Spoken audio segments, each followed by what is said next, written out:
Fala pessoal, o GM Evandro aqui e esse vídeo de hoje é um vídeo um pouco diferente aqui no canal, pois eu quero compartilhar aqui com você a minha experiência de ter jogado a minha primeira Copa do Mundo de xadrez.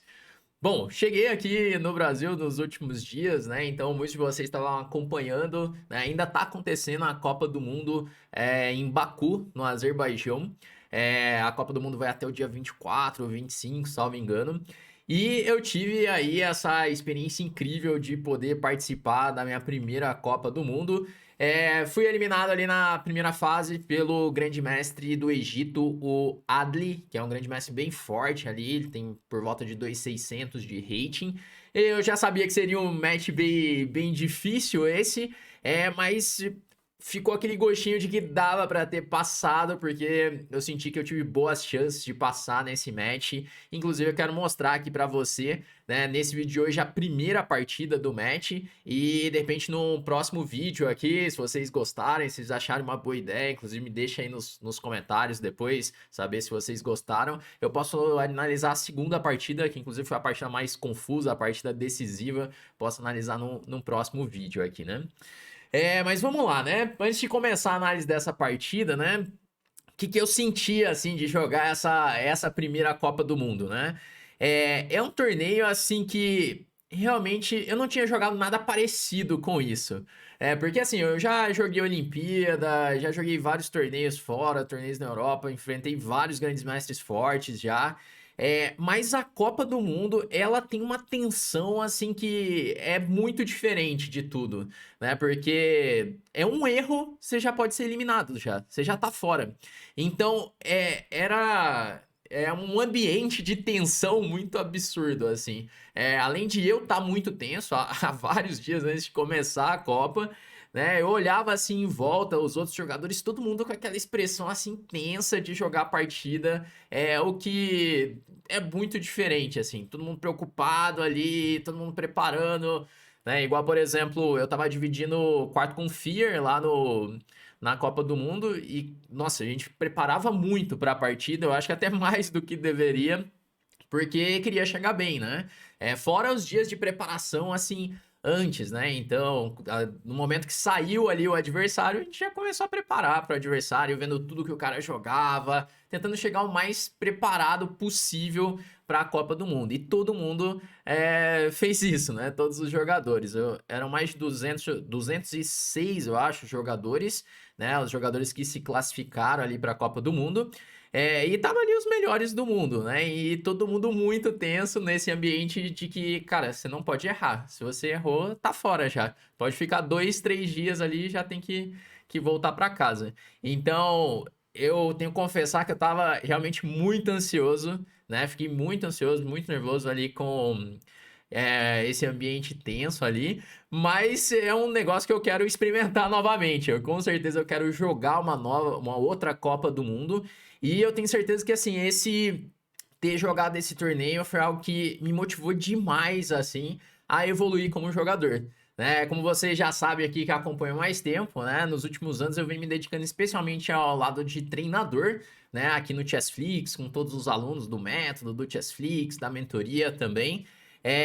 Mas esse torneio me motivou muito a querer evoluir como jogador, né? É algo assim que eu senti que eu precisava como jogador jogar um torneio desse. E, bom, aguardem aí, né? Eu espero me dedicar bastante aí para evoluir como jogador, além do lado treinador aí nos próximos meses, enfim.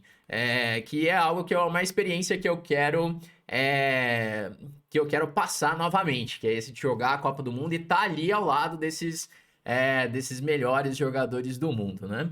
Bom, essas são algumas experiências assim que eu queria passar, né? O pessoal queria saber muito qual foi a experiência de jogar a Copa do Mundo, então essas são algumas coisas assim que aconteceram, assim que eu queria passar. Eu vou comentando ao longo do vídeo aqui mais coisas também, mas aqui a gente já pode começar a análise dessa partida, que eu vou passando aqui lance a lance tudo que eu tava pensando, tudo que eu acredito que eu fiz bem, que eu fiz mal nesse match também. Porque teve algumas coisas que fizeram E eu tenho algumas dificuldades ali nas partidas, eu quero mostrar aqui pra você, né? Antes de começar aqui, só falar uma coisa, né? Como eu disse aqui, vim me preparando bastante pra essa Copa do Mundo, treinando bastante. E assim, uma coisa que aconteceu, né, depois dessa experiência ali na Copa do Mundo, é que, assim, eu entendi que existem maneiras, assim, de treinar xadrez, né? Essa é uma coisa que eu quero até passar aqui nos próximos vídeos, que tem uma diferença grande entre estudar xadrez e treinar xadrez. E eu quero compartilhar isso com vocês aqui, assim, a evolução que eu tive no meu método de treinamento. Eu quero compartilhar com vocês numa masterclass que eu vou fazer na próxima semana, no dia 16 às 8 da noite, né? Então já quero deixar esse convite aqui para você, né? Mostrar essa evolução aí no meu método de treinamento, como você pode aplicar isso nas suas partidas também, tá? Eu vou deixar um link aqui na descrição e também no comentário fixado aqui do vídeo. Você pode fazer seu cadastro ali para poder participar dessa masterclass, que eu tenho certeza vai ser bem bacana. Você vai conseguir aprender bastante ali sobre xadrez, tá? Vamos começar aqui então as análises dessa partida. Então, no meu match aqui, né, que é um torneio eliminatório, eu joguei contra esse grande mestre aqui, que dá pra ver, tem uma foto bem pequena aqui, mas dá pra ver, que é o Ahmed Adli, né? O Adli, ele é um jogador bem experiente, né? Então, ele foi campeão mundial sub-20, ele virou grande mestre muito jovem, e logo já foi evoluindo, bateu ali a faixa dos 2.600, sendo que o pico de rate nele foi 2.640, né? Chegando ali entre o top 100 do mundo, né? E ele sempre manteve aí essa faixa dos 2.600, 2.620. Então, cara que já enfrentou vários jogadores ali, Carlsen, Aronian, né? Todos os tops ali ele já jogou, porque ele representa ali o time do Egito, né? Nessas competições por países, então Olimpíadas, esses outros torneios fechados. Então, um cara muito experiente, já jogou diversas Copas do Mundo, então já sabia que seria um adversário muito duro de enfrentar, né?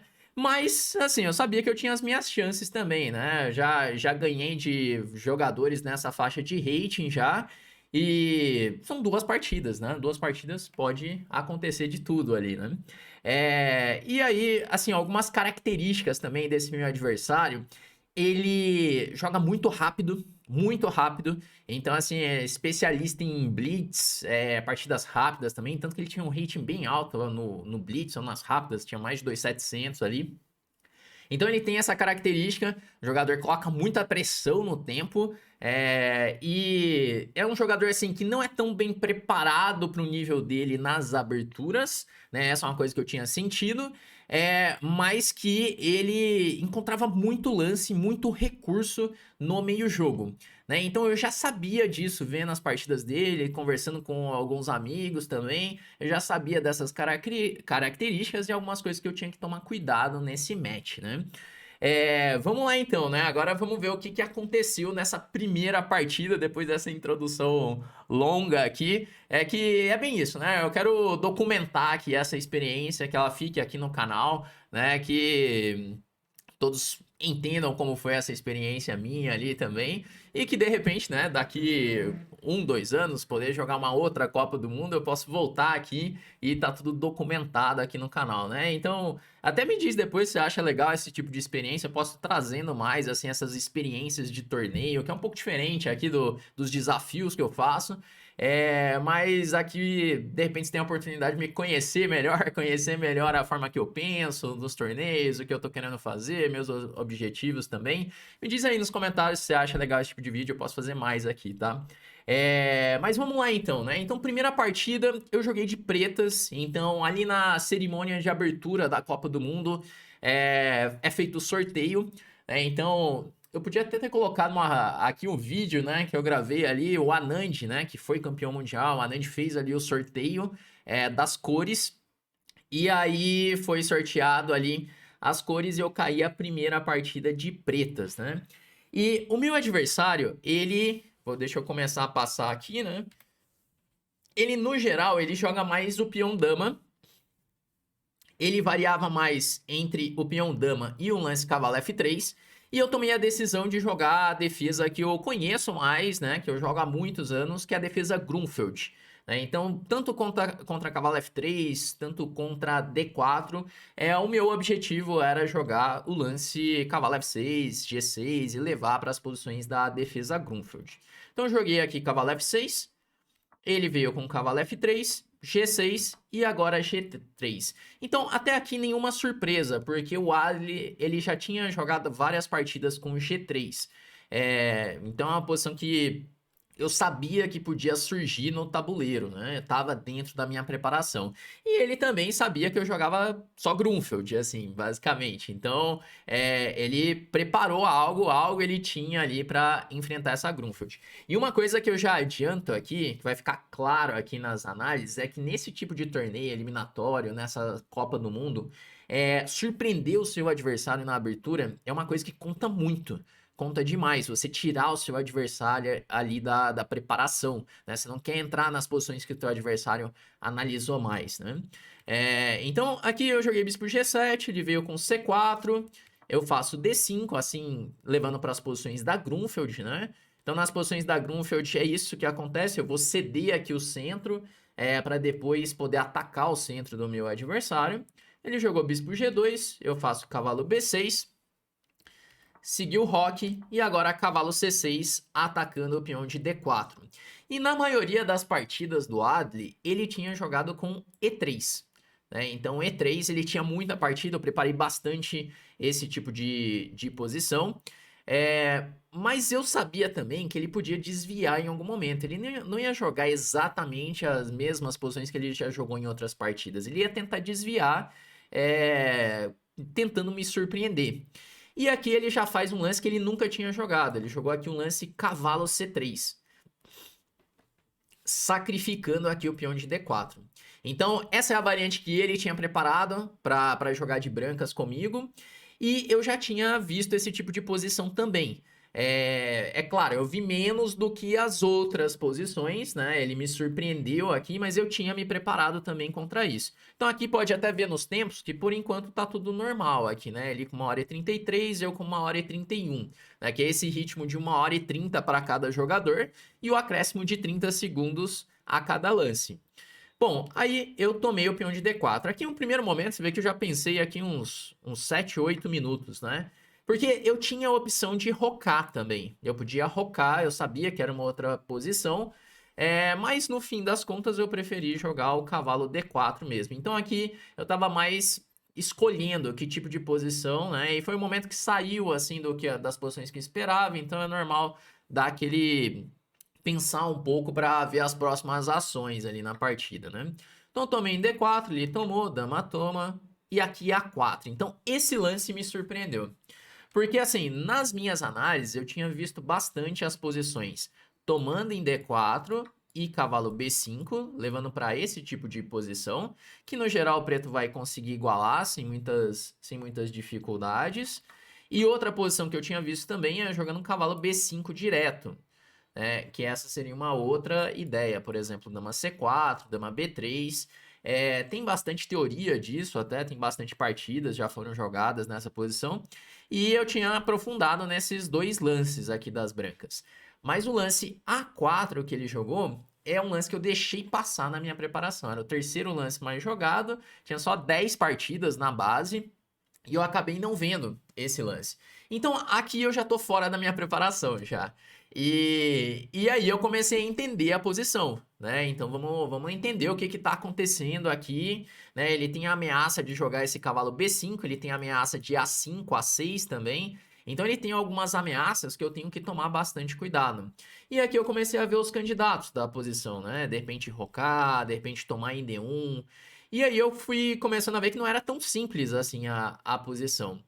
E aqui já foi um primeiro momento que eu gastei tempo para tomar uma decisão do que fazer, né? Que eu não posso jogar um lance ao toque aqui, que eu posso de repente cair numa posição muito inferior. Então foi um momento que eu gastei bastante tempo. Então olha só, eu gastei aqui mais ou menos 20 minutos na posição. E eu tô aí mostrando esse aqui do tempo e mostrando o que eu fui pensando na partida, porque você vai perceber que uma coisa que eu sofri bastante nesse match foi o apuro de tempo. Eu gastei muito tempo e aquele negócio, meu adversário jogava muito rápido. Eu tomei em D1, ele toma de torre. E agora eu achei aqui os melhores lances mesmo da posição. Fui achando ali no tabuleiro. Né? O primeiro lance é esse daqui, bispo tomar C3. Não é um lance tão simples de fazer, porque você tá dando o bispo de casas pretas, né? O bispo do fianqueto. Então, geralmente, não é legal trocar esse bispo pelo cavalo. Só que existem posições da Grunfeld que dá pra fazer isso, né? Que ele toma. E agora eu faço A5, um lance importante aqui, fixando o peão em A4. Então, eu não deixo ele fazer A5, A6 e a torre fica escrava na defesa do peão de A. Então ele tem uma iniciativa pelo peão sacrificado, ele tem aqui o par de bispos, né? Esses bispos já estão apontando aqui para a ala da dama, tem as colunas abertas também. Então ele tem compensação por esse peão sacrificado, mas eu achei que tava ok essa posição, né? Tô com o peão a mais, ele tem compensação, tipo, mas é um equilíbrio, e tá certo, né? Até aqui tudo bem. Aí ele jogou bispo F4, ameaçou o peão de C7. Eu faço aqui C6, defendendo esse peão. Bispo C7. E essa posição eu tinha visto lá atrás. Eu vi essa posição quando eu joguei dama por D1. Né? Então, eu gastei aqueles 20 minutos. Não é que eu tava viajando ali, tava dormindo ali. Se bem que nas fotos ali tem uma foto parece que eu tô dormindo ali na partida, mas eu não tava dormindo, eu tava calculando, né? E essa foi uma das posições que eu cheguei. E o lance que eu tinha pensado era o lance cavalo D5, devolvendo assim o peão e entrando numa posição com bispos de cores opostas. E assim, posição de bispos de cores opostas, enquanto tem outras peças, né? Tem torres, por exemplo, tem muito jogo. Mas se fica só os bispos, tem uma tendência muito grande a igualar, a levar para o empate. E aqui que era um momento crítico também, que eu tinha que decidir entre jogar o cavalo D5 que já devolveu o peão, ou jogar cavalo D7 e ficar segurando esse peão. Então, na partida eu tomei a decisão de jogar o cavalo D5, já devolvendo o peão, buscando aqui simplificar e levar para esse bispo de cores opostas. Mas depois, analisando a partida, né? Até cheguei no quarto, já fui trocar uma ideia com o Fier ali, ele tava vendo, ele me falou que o lance era o cavalo D7, né? Era o lance mais preciso, assim, um lance da máquina, né? Depois eu fui ver com a máquina também, ele recomenda esse cavalo D7, mas era uma posição muito tensa, né? Por exemplo, bispo H3, eu já não posso rocar mais, aí tem que jogar um F5 e o branco tem E4 agora. Então, é uma posição muito confusa de jogar com esse rei no centro, o par de bispos. Eu achava que o branco tinha muita compensação aqui. Então, por isso que eu joguei o cavalo D5, que parece um lance bem humano aqui de fazer, né? Só que ele consegue pegar uma leve vantagem depois disso, porque eu tomo, torre toma, bispo E6, e assim, o que eu tava esperando na minha análise é ele jogar um lance torre por A5, que a minha ideia era responder com rei D7, e eu achava que essa posição aqui, por exemplo, toma, toma e bispo B6, eu achava que eu estava bem perto da igualdade aqui nessa posição, né? Por conta dessa presença do bispo de cores opostas. Ele tem um peão a mais ali, mas é difícil ele usar esse peão a mais, né? Então é essa posição que eu estava esperando. Só que aqui o Adli, ele toma bispo E6, ele faz torre D4, que é uma novidade na posição e é o primeiro lance da máquina. E ele jogou tudo ao toque, né? Então você pode ver que aqui ele tá com 1h36 e eu tô com 47 minutos. Então ele encaixou a preparação. Então aqui no duelo teórico aqui da abertura, né? Que é onde eu esperava já tirar alguma vantagem, assim, ele chegou muito bem preparado, né? Então eu acabei sofrendo muito aqui já na abertura a questão do tempo, porque eu tive que ir achando os lances ali no tabuleiro, né? E ele tava todo preparado até aqui. Aí jogou torre D4, eu roquei, que é o lance. Então assim, eu fui acertando todos os lances ali, só que tem isso. Fiquei bem atrás no tempo, né? Agora aqui eu gastei 10 minutos de novo, então fui gastando muito tempo na partida. Ele faz torre B1, e agora eu joguei bispo C8. Então percebe, aqui eu já tô com 22 minutos já, porque era uma posição complicada de jogar essa. Eu passei muito tempo aqui, nesse momento, que era o momento crítico da posição, pensando no lance torre A7. E aqui eu quero até mostrar uma variante que eu vi na partida, que era o seguinte, torre A7. Daí eu pensei, bom, torre A7 ele vai jogar, eu tô ameaçando um torre C8, ele vai jogar bispo B6, eu volto a torre para 8, e agora bispo C5. Ele ataca B7 e ataca E7 ao mesmo tempo. Aí eu pensei, torre de FC8, ele vai tomar em E7, eu tomo em C3, ele toma em B7. Agora pode ter uns teminhas com essa torre aqui. Eu jogo torre C1, rei G2 e agora torre C4 para desviar essa torre de D5. E, bom, ele não pode tirar a torre, né? Por exemplo, torre D1 tá caindo a 4, então ele é forçado a tomar. Bispo toma, rei F1, torre E8 e agora rei E1. Então, essa foi uma posição que eu cheguei nas análises durante a partida, né? Então, de novo, é aquilo, eu tava pensando em algo, né? Que às vezes você tá assistindo aqui e você tá falando, caramba, Evandro, mas pra que você pensa tanto, pô? Joga o lance, né? Mas é que assim, se eu jogar o lance rápido numa posição como essa, eu posso ficar completamente perdido já, né? Então eu tinha que aprofundar no cálculo. Então essa foi uma variante que eu vi na partida. E aí eu cheguei à conclusão de que ele estava segurando o peão e o rei já estava vindo, tá jogando com E3, rei D2, e que estava difícil essa posição. Só que faltou ver um lance aqui, né? Porque aqui eu tinha bispo D5, e aí, por exemplo, torre C7, agora eu tenho bispo B3, e eu vou conseguir tomar esse peão de A. E a torre ela fica escrava na defesa de E7, e aqui a posição já tá mais próxima, assim, da igualdade, né?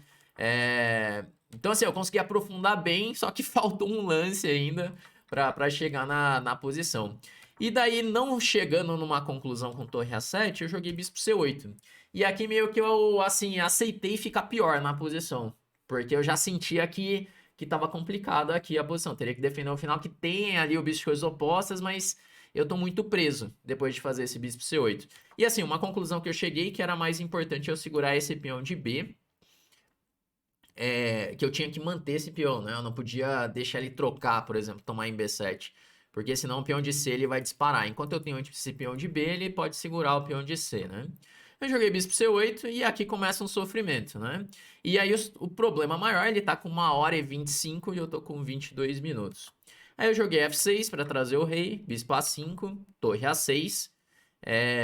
Ele jogou F3 e agora eu faço rei F7. Então tô com ideias de jogar E5 em algum momento. Por isso que eu joguei torre A6 para controlar a casa D6. E eu quero tentar trazer o meu rei para o centro também. Ele ainda não está conseguindo coordenar muito bem por conta desse peão em A4, fica caindo em algumas posições.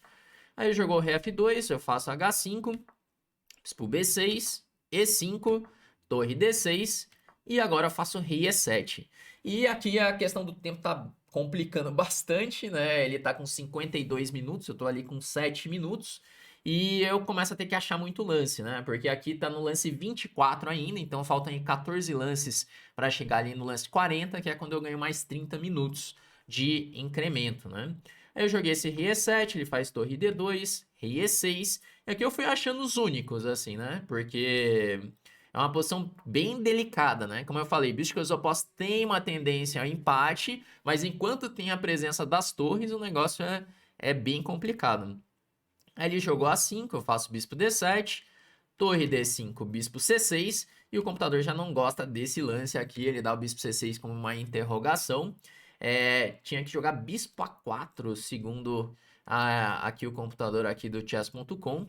Eu joguei esse bispo C6, parecia fazer mais sentido, continuar controlando D7, deixa o peão de B defendido.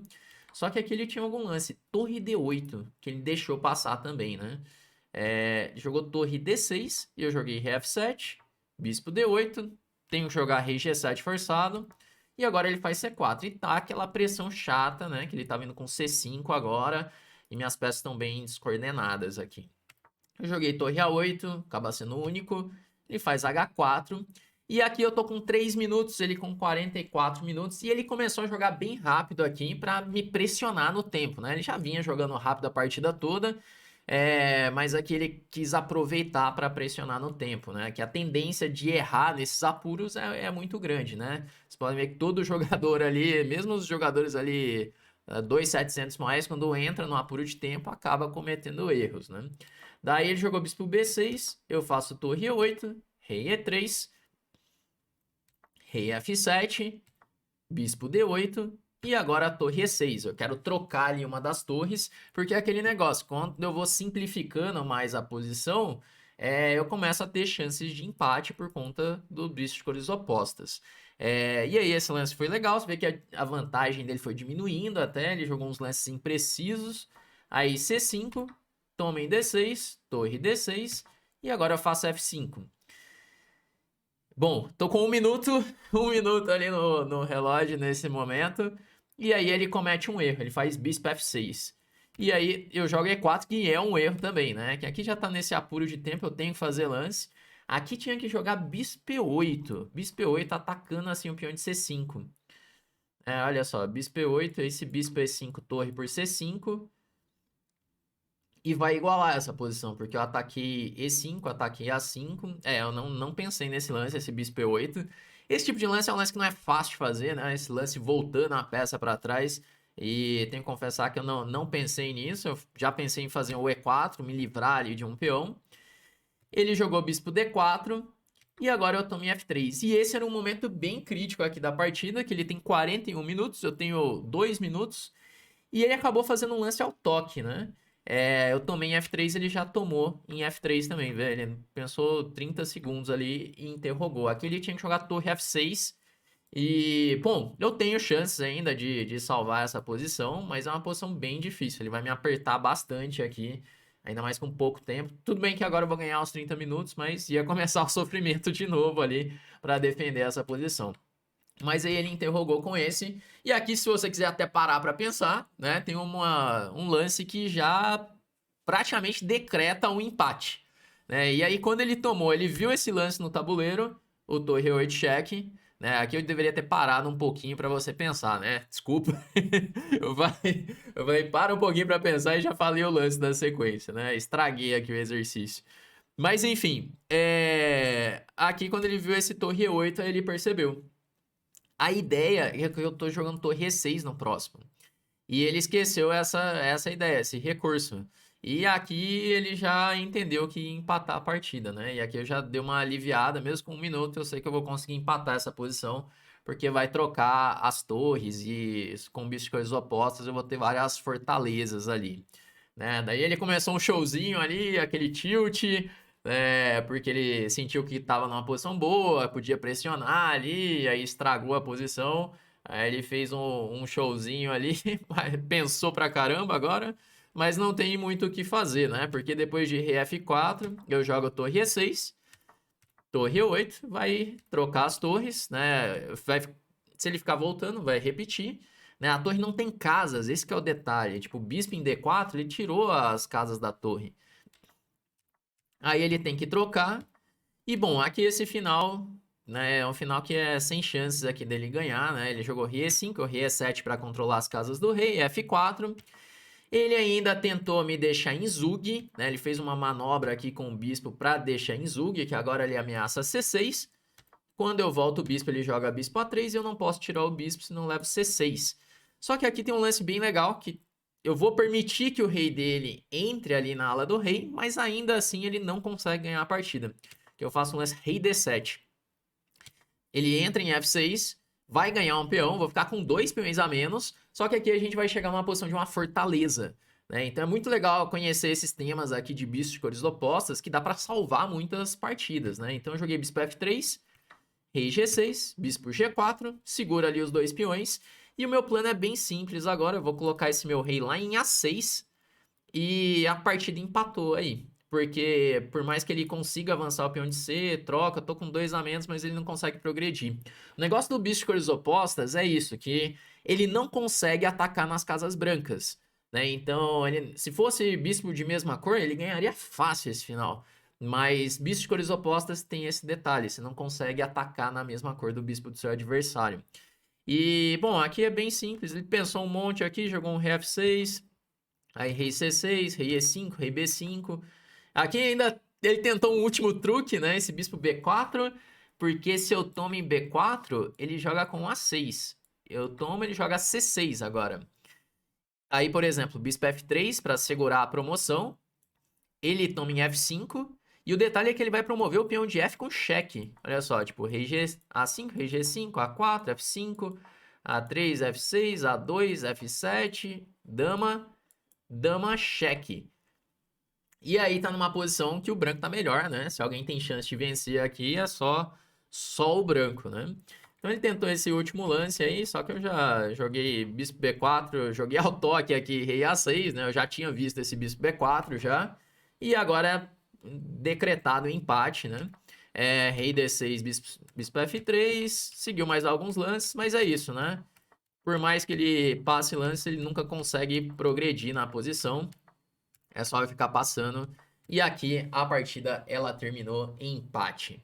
Então, assim, foi um resultado assim para a primeira partida do match que foi muito legal, né? Empatar a primeira partida de pretas, que é sempre mais difícil jogar de pretas, né? Ainda mais do jeito que foi, que ele conseguiu uma posição boa e aí eu consegui segurar a partida, então o cara já fica meio tiltado com isso, né?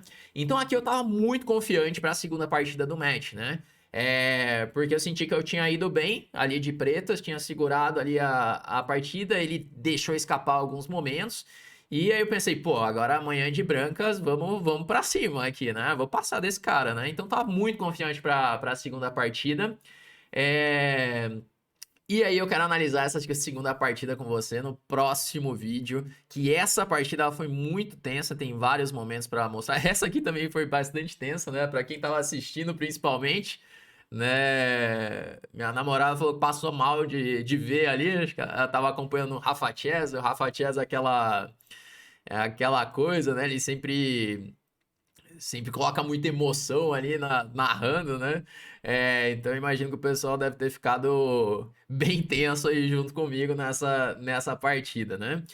Mas enfim, essa foi a primeira partida do match. Me diz aí nos comentários se você gostou aqui desse tipo de vídeo, eu contando um pouco mais aqui dessa experiência minha na Copa do Mundo, né? Eu quero saber o que você achou, deixa aí por favor. Se você curtiu o vídeo, deixa aquele like também pra eu saber. E, bom, dependendo aí do que vocês disserem aqui no vídeo, eu vou trazer um próximo vídeo analisando a segunda partida do match, que essa foi uma partida muito interessante e que eu tive muita chance de ganhar também. E queria compartilhar isso aqui com vocês, beleza? Bom, mas é isso, espero que você tenha gostado. Então vamos chegar ao final desse vídeo e até a próxima.